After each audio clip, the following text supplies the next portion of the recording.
ಬೆಂಗಳೂರಿನ ಚಿಕ್ಕಪೇಟೆ ವಿಧಾನಸಭಾ ಕ್ಷೇತ್ರದ ವ್ಯಾಪ್ತಿಗೆ ಸೇರಿರುವಂತಹ ವಿಲ್ಸನ್ ಗಾರ್ಡನ್ ಅಥವಾ ಹೊಂಬೇಗೌಡ ನಗರದ ಎಲ್ಲ ಆತ್ಮೀಯ ಬಂಧುಗಳೇ, ಕೆಆರ್ಎಸ್ ಪಕ್ಷದ ರಾಜ್ಯಾಧ್ಯಕ್ಷರಾದ ದೀಪಕ್ ಸಿಎನ್ ಅವರು ಸೇರಿದಂತೆ ಇಲ್ಲಿರುವಂತಹ ಎಲ್ಲ ಕೆಆರ್ಎಸ್ ಪಕ್ಷದ ವೀರ ಸೈನಿಕರೇ, ಎಲ್ಲರಿಗೂ 77ನೇ ಗಣರಾಜ್ಯೋತ್ಸವದ ಶುಭಾಶಯಗಳು.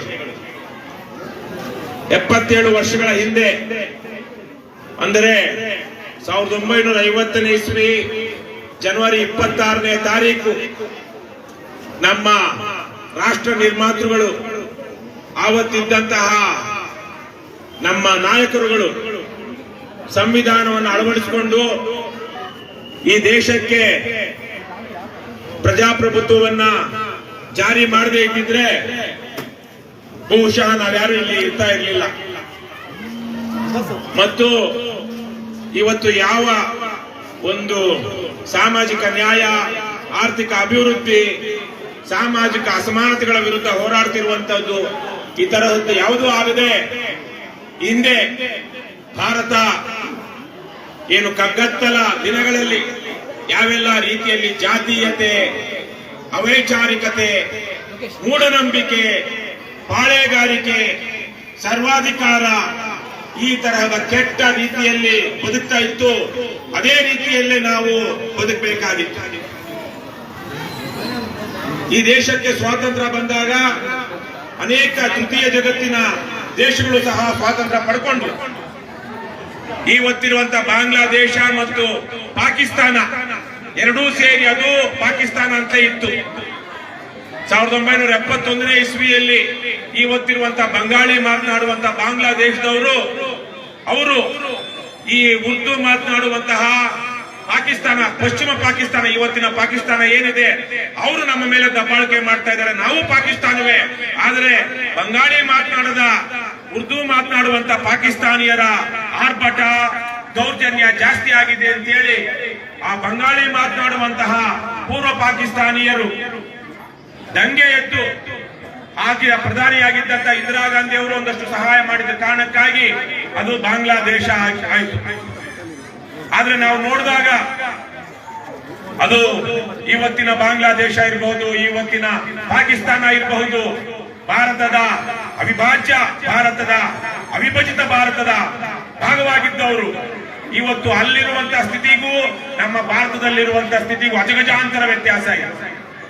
ಇವತ್ತು ಬಾಂಗ್ಲಾದಲ್ಲಿರಲಿ, ಪಾಕಿಸ್ತಾನದಲ್ಲಿರಲಿ, ಭಾರತದಲ್ಲಿರುವಂತಹ ಪ್ರಜಾಪ್ರಭುತ್ವವಾಗಲಿ, ಭಾರತದಲ್ಲಿರುವಂತಹ ನೆಲದ ಕಾನೂನಿನ ಗೌರವವಾಗಲಿ, ಭಾರತದಲ್ಲಿರುವಂತಹ ಸಾಮಾಜಿಕ ನ್ಯಾಯದ ಯೋಚನೆಗಳಾಗಲಿ, ಭಾರತದಲ್ಲಿರುವಂತಹ ಜನರಿಗಿರುವಂತಹ ಮೂಲಭೂತ ಹಕ್ಕುಗಳಾಗಲಿ ಇವತ್ತು ಅಲ್ಲಿಲ್ಲ. ಬಾಂಗ್ಲಾದೇಶದ ನಿರ್ಮಾಣಕ್ಕೆ ಬಹಳ ದೊಡ್ಡ ಹೋರಾಟ ಮಾಡಿದಂತಹ ಭಾರತದಲ್ಲಿ ಅವಿತು ಕೂತಿದ್ದಾರೆ. ಪಾಕಿಸ್ತಾನದ ಒಬ್ಬ ಯಶಸ್ವಿ ಪ್ರಧಾನಮಂತ್ರಿಯಾಗಿದ್ದಂತಹ ಇಮ್ರಾನ್ ಖಾನ್ ಇವತ್ತು ಪಾಕಿಸ್ತಾನದ ಜೈಲಲ್ಲಿ ಕೊಳಿತಿದ್ದಾರೆ. ಇದನ್ನು ನಾನು ಯಾಕೆ ಹೇಳ್ತಾ ಇದ್ದೀನಿ ಅಂದ್ರೆ, ನಮ್ಮ ದೇಶಕ್ಕೆ ಭದ್ರ ಬುನಾದಿಯನ್ನ ಒದಗಿಸಿದ್ದು ಸಂವಿಧಾನ. ಸಂವಿಧಾನ ಈ ದೇಶದ ಪ್ರಜಾಪ್ರಭುತ್ವ ಹೇಗೆ ನಡೀಬೇಕು, ಈ ದೇಶ ಹೇಗೆ ತನ್ನ ನಾಗರಿಕರನ್ನು ನಡೆಸಿಕೊಳ್ಬೇಕು, ಹೇಗೆ ಜನಪ್ರತಿನಿಧಿಗಳು ಬರಬೇಕು, ಹೇಗೆ ಪೀಸ್ಫುಲ್ ಟ್ರಾನ್ಸ್ಫರ್ ಆಫ್ ಪವರ್ ಅಂದರೆ ಒಂದು ಚುನಾವಣೆಗಳಾದ ನಂತರ ಹಿಂದೆ ಈಗ ಗೆದ್ದಂತವರಿಗೆ ಹಿಂದೆ ಆಡಳಿತ ನಡೆಸುತ್ತಿದ್ದಂತವರು ಯಾವ ರೀತಿ ಆಡಳಿತವನ್ನು ವರ್ಗಾವಣೆ ಮಾಡಬೇಕು, ಈ ತರಹದೆಲ್ಲ ಬಹಳ ಅಚ್ಚುಕಟ್ಟಾಗಿ ಸಂವಿಧಾನದಲ್ಲಿ ಅಚ್ಚೊತ್ತಿದ ಕಾರಣಕ್ಕೆ ಇವತ್ತು ಭಾರತ ಈಗಲೂ ವಿಶ್ವವೇ ಒಂದು ರೀತಿಯಲ್ಲಿ ಗೌರವ ಕೊಡುವಂತಹ ಭಾರತವಾಗಿ, ಪ್ರಜಾಪ್ರಭುತ್ವ ದೇಶವಾಗಿ ಉಳಿದಿದೆ. ಇದು ಇಂಗ್ಲಿಷ್ ಅಲ್ಲಿ ಒಂದು ಮಾತಿದೆ, eternal vigilance is the price of liberty ಅಂತ.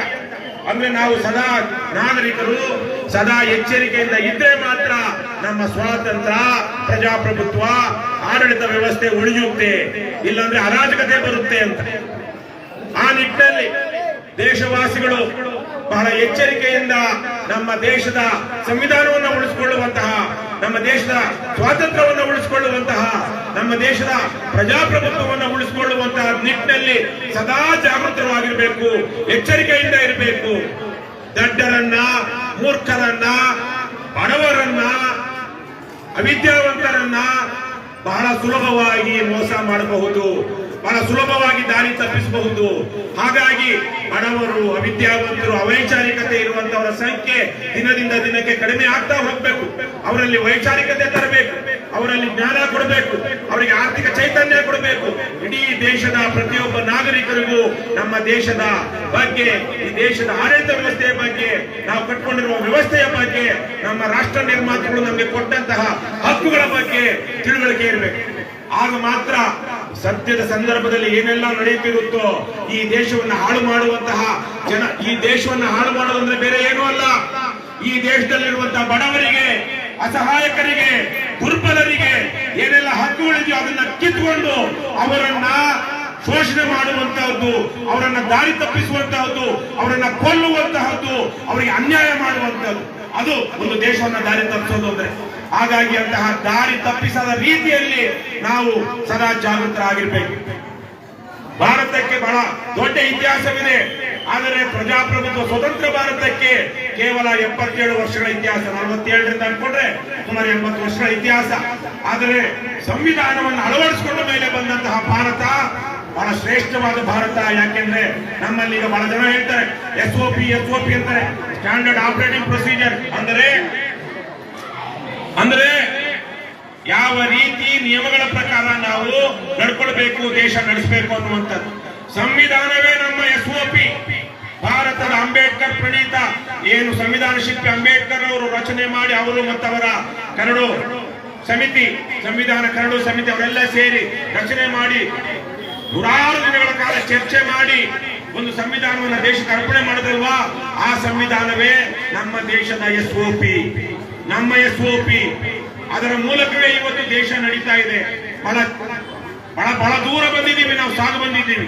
ಅನೇಕ ಬರಗಾಲಗಳನ್ನ ಕಂಡಿತು ದೇಶ, ಅನೇಕ ಯುದ್ಧಗಳನ್ನ ನೋಡ್ತು, ಅನೇಕ ದಂಗೆಗಳನ್ನ ನೋಡ್ತು. ಆದರೆ ಇವತ್ತು ದಿನದಿಂದ ದಿನಕ್ಕೆ ಭಾರತದಲ್ಲಿ ಬಡವರು ಸಹ ಬದುಕುವಂತಹ, ಬಡವರಿಗೂ ಹಕ್ಕುಗಳು ಉಳ್ಕೊಂಡಿರುವಂತಹ, ಶ್ರೀಮಂತರ ದಬ್ಬಾಳಿಕೆ ನಿಲ್ಲುವಂತಹ ದಿನಗಳನ್ನು ನಾವು ಕಾಣ್ತಾ ಇದ್ದೀವಿ. ಆದರೆ ಇದೇ ಸಂದರ್ಭದಲ್ಲಿ ಇನ್ನೊಂದು ಘೋರ ವಿಪತ್ತು ಇವತ್ತು ನಮ್ಮ ಮುಂದೆ ಕಾಣಿಸ್ತಾ ಇರುವಂತಹದ್ದು.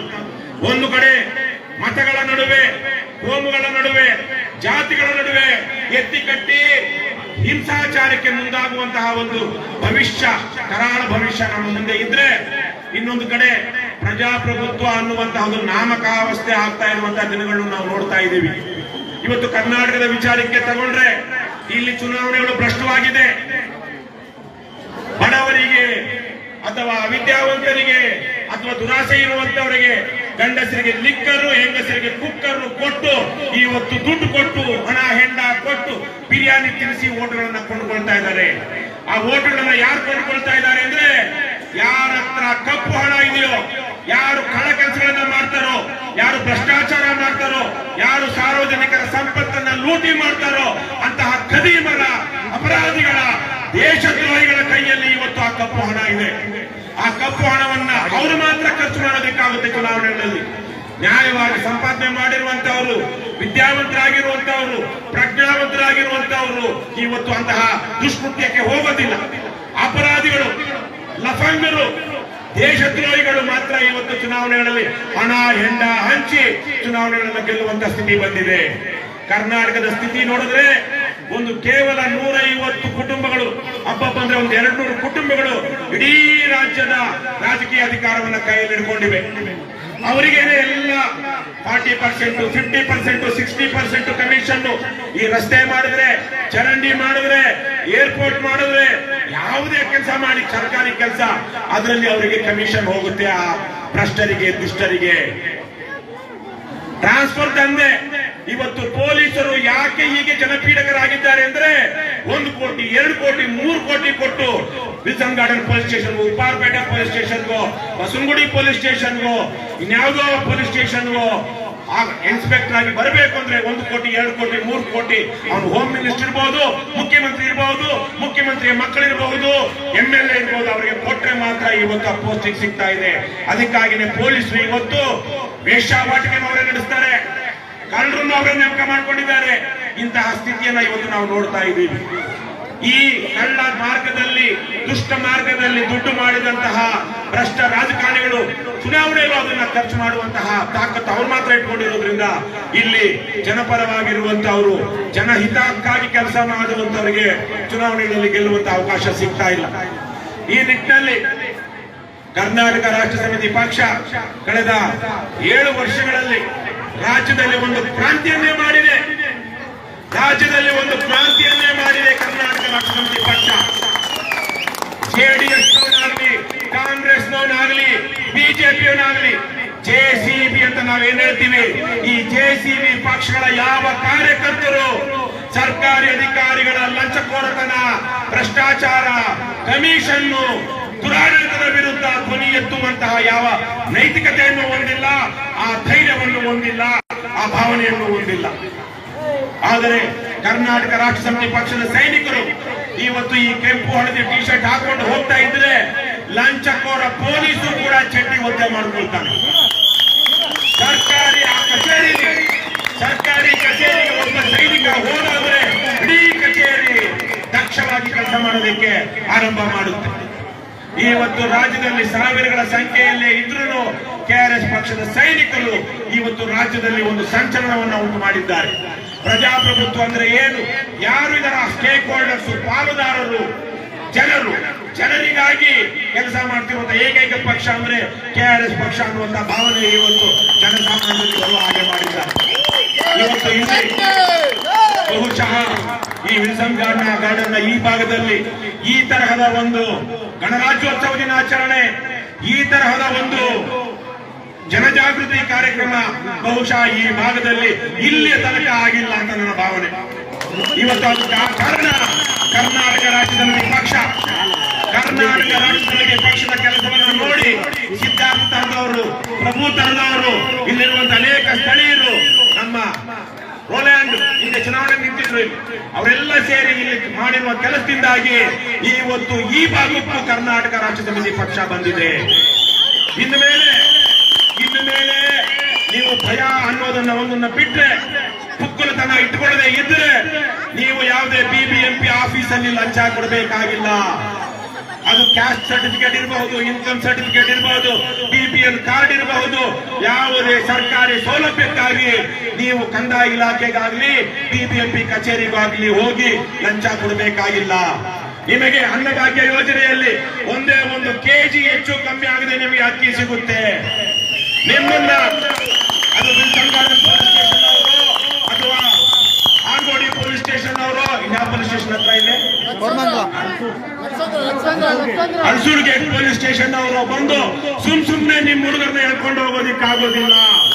ಕರ್ನಾಟಕ ರಾಜ್ಯ ಸಮಿತಿ ಪಕ್ಷದ ಸೈನಿಕರು ಯಾವ ಏರಿಯಾದಲ್ಲಿ ಇರ್ತಾರೋ ಆ ಏರಿಯಾದಲ್ಲಿ ಪೊಲೀಸರು ಬಂದು ಅವನ್ಯಾವನೋ ಹೇಳ್ದ ಅಂತೇಳಿ ಇನ್ಯಾವನೋ ಹೇಳ್ದ ಅಂತೇಳಿ ಇವತ್ತ ವಸೂಲು ಮಾಡಬಹುದು ಅಂತೇಳಿ ಸುಮ್ನೆ ರೌಡಿ ಕೇಸುಗಳು ಹಾಕಿ ಇನ್ನೊಂದು ಹಾಕಿ ಅವರಿಗೆ ಶೋಷಣೆ ಮಾಡೋದಕ್ಕೆ ಸಾಧ್ಯ ಇಲ್ಲ. ದಯವಿಟ್ಟು ಇದನ್ನ ಎಲ್ಲ ಜನ ಅರ್ಥ ಮಾಡ್ಕೊಳ್ಬೇಕು. ಈ ದೇಶ ಯಾರ್ದು? ನಮ್ಮದು. ಈ ದೇಶ ನಮ್ಮದು, ನಮ್ಮೆಲ್ಲರದು ಈ ದೇಶ. ಹಾಗಾಗಿ ಈ ದೇಶದಲ್ಲಿ ನರೇಂದ್ರ ಮೋದಿಗಿರುವಂತಹ ಹಕ್ಕುಗಳು, ಪ್ರಜಾಪ್ರಭುತ್ವದಲ್ಲಿ ಒಬ್ಬ ನಾಗರಿಕನಾಗಿ ಈ ದೇಶದ ಪ್ರಧಾನಿಗಿರುವಂತಹ ಹಕ್ಕುಗಳು ಒಬ್ಬ ಸಾಮಾನ್ಯ ಶ್ರೀಸಾಮಾನ್ಯ ಜನಸಾಮಾನ್ಯನ ಮಗುವಿಗೂ ಇರುತ್ತೆ, ವ್ಯಕ್ತಿಗೂ ಇರುತ್ತೆ ಅನ್ನೋದನ್ನ ನಾವು ಮರೆಯಬಾರದು. ಅಂಬೇಡ್ಕರ್ ಅವರು ಸಂವಿಧಾನವನ್ನ ದೇಶಕ್ಕೆ ಅರ್ಪಣೆ ಮಾಡ್ತಾ ಒಂದು ಮಾತು ಹೇಳಿದ್ರು, ನಾವು ಅರ್ಪಣೆ ಮಾಡ್ತಾ ಇರುವಂತಹ ಈ ಸಂವಿಧಾನ ಉತ್ಕೃಷ್ಟವಾದ, ಬಹಳ ಉತ್ತಮವಾದಂತಹ ಸಂವಿಧಾನ. ಆದ್ರೆ ಒಂದು ಜ್ಞಾಪಕ ಇಡಿ ಬಂಧುಗಳೇ, ಸಂವಿಧಾನವನ್ನ ಯಾರು ನಿರ್ವಹಿಸ್ತಾ ಇರ್ತಾರೋ, ಅಂದ್ರೆ ಯಾರು ಅದನ್ನು ಅನುಷ್ಠಾನ ಮಾಡ್ತಾ ಇರ್ತಾರೋ ಅವರ ಯೋಗ್ಯತೆಗೆ ತಕ್ಕಂತೆ ಸಂವಿಧಾನ ಇರುತ್ತೆ ಹೊರತು ಸಂವಿಧಾನಕ್ಕೆ ತಕ್ಕಂತೆ ಯೋಗ್ಯತೆ ಜನ ಇರೋದಿಲ್ಲ. ಒಂದು ಸಂವಿಧಾನ ಎಷ್ಟೇ ಉತ್ತಮವಾಗಿದ್ರು ಅದರ ಅನುಷ್ಠಾನ ಮಾಡ್ತಿರುವಂತವರು, ನಿರ್ವಹಣೆ ಮಾಡ್ತಿರುವಂತವರು ಕೆಟ್ಟವರಾಗಿದ್ರೆ ಆ ಉತ್ತಮ ಸಂವಿಧಾನವು ಕೆಟ್ಟ ಸಂವಿಧಾನವಾಗುತ್ತೆ.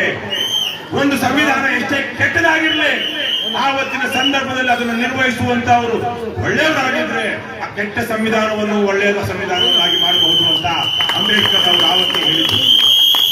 ಆವತ್ತಿನಿಂದ ವಿಶೇಷವಾಗಿ ನಾವು ಬಹಳ ಜನ ನಾನಾ ರೀತಿಯಲ್ಲಿ ಮಹಾತ್ಮ ಗಾಂಧೀಜಿ ಅವರ ವಿರುದ್ಧ, ಜವಾಹರ್ಲಾಲ್ ನೆಹರು ಅವರ ವಿರುದ್ಧ, ದೇಶದ್ರೋಹಿಗಳು, ಧರ್ಮಲಂಡರು ಅವರೇ ಅಪಪ್ರಚಾರ ಬಹಳ ದೊಡ್ಡ ಮಟ್ಟದಲ್ಲಿ ಮಾಡ್ತಾ ಇರುವಂತದ್ದು.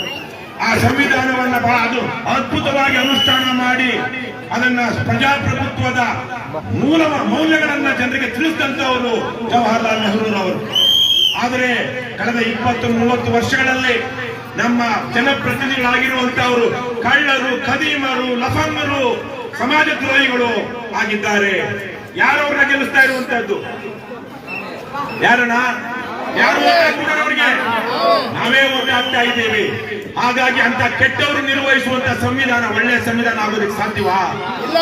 ಇವತ್ತು ಸರ್ವಶ್ರೇಷ್ಠ ಸಂವಿಧಾನ ಭಾರತದ ವ್ಯಾಪ್ತಿಗೆ ಅಥವಾ ಭಾರತಕ್ಕೆ ಗಮನಿಸಿದಾಗ ಬಹಳ ಅದ್ಭುತವಾದ ಸಂವಿಧಾನ ಅಂಬೇಡ್ಕರ್ ಅವರು ಬರೆದಂತ ಸಂವಿಧಾನ ಅಂತ ಹೇಳ್ತಾರೆ.